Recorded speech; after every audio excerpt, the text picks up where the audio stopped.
going to do another reading vlog video today. I have just finished reading this book entitled The Fault in Our Stars. This book is by John Green of Vlogbrothers fame. I'm a big fan of the Vlogbrothers, although I only really discovered them recently since I am pretty new to the entire YouTube experience. So as I was watching through a bunch of their videos, this book kept coming up, so I figured I might as well track down a copy and read it myself. The author is an incredibly intelligent and articulate fellow, so I knew this book would be pretty good. I will read you the plot hook on the inside of the cover, thusly. Despite the tumor-shrinking medical miracle that has bought her a few years, Hazel has never been anything but terminal, her final chapter inscribed upon diagnosis. But when a gorgeous plot twist named Augustus Waters suddenly appears at Cancer Kids Support Group, Hazel's story is about to be completely rewritten. So this book is about a girl with cancer and her life with cancer and everything else, really. Now, to be honest, when I first started reading this book, I wasn't actually in love with it a couple chapters in. Hazel and all of the other main characters is, well, a teenager, and her mind functions like one. It's actually pretty good writing because it pretty accurately depicts how teenagers think.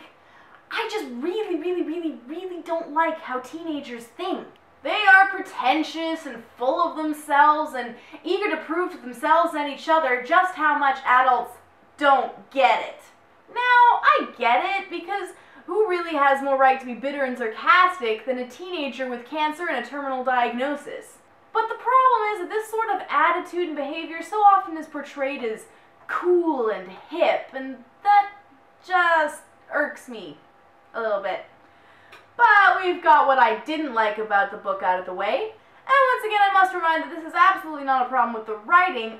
I just don't personally like attitude-filled teenagers. So let's talk about what I do like about the book, and there is a lot to like here. It's a very good read.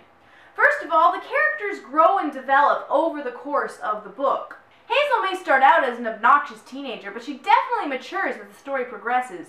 She also shows a particular sensitivity to what her parents must be feeling that shows a certain depth of character. She's the sort of character that you really grow to love because she's very honest in her endeavor to navigate life. She does have terrible taste in television, though. America's Next Top Model? Really? Augustus is what you would call a teen dreamboat. He's described as being good-looking, he's pretentious as hell, but he's self-aware about it, which makes him particularly likable. Aside from that, he's a little bit too perfect. He always knows exactly how to help his friends through their troubles. In reality, when your friend is having an emotional breakdown, most people would probably end up awkwardly saying the wrong thing. But Augustus is so in tune with his friends that he knows exactly how to handle them. This may be just slightly unrealistic, but it makes Augustus a very important character, especially where Hazel is concerned. And he also changes fairly drastically over the course of the book as well. The best character in the book, however, is Peter Van Houten. Am I saying that right? Houten? I'm not sure. I don't want to spoil anything for you, but his character is brilliant, and I absolutely loved everything about him. He's the most complex character in the book, and I really think that John Green's writing flavor really gets to shine the most in crafting this compelling man. There are some really well-placed plot twists towards the end of the book, and I'm not going to spoil anything here, but they really took me by surprise. There are also many parts throughout the book where I found myself crying. There's a lot of existential and philosophical musings throughout this book, some that I agree with and some that I don't. I'm afraid, John Green, that I really do believe that the existence of broccoli does in fact have some effect on the taste of chocolate. But all are fascinating to think about and certainly make a very entertaining and thought-provoking whole.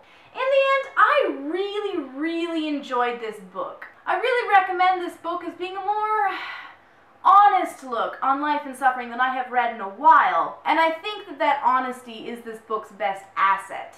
So it's a really great book, and since it is on the bestseller list, you can probably find it at any bookstore, and I highly recommend you go track down a copy of it yourself. So that's it for my reading vlog. Hope you enjoyed it. I will see you guys at the end of the week for more regularly scheduled animation. Bye! P.S. For some reason, this book reminded me of a song from Jeff Wayne's musical version of The War of the Worlds. I really heard this song playing in my head when I read the book. It is entitled Forever Autumn. Just a little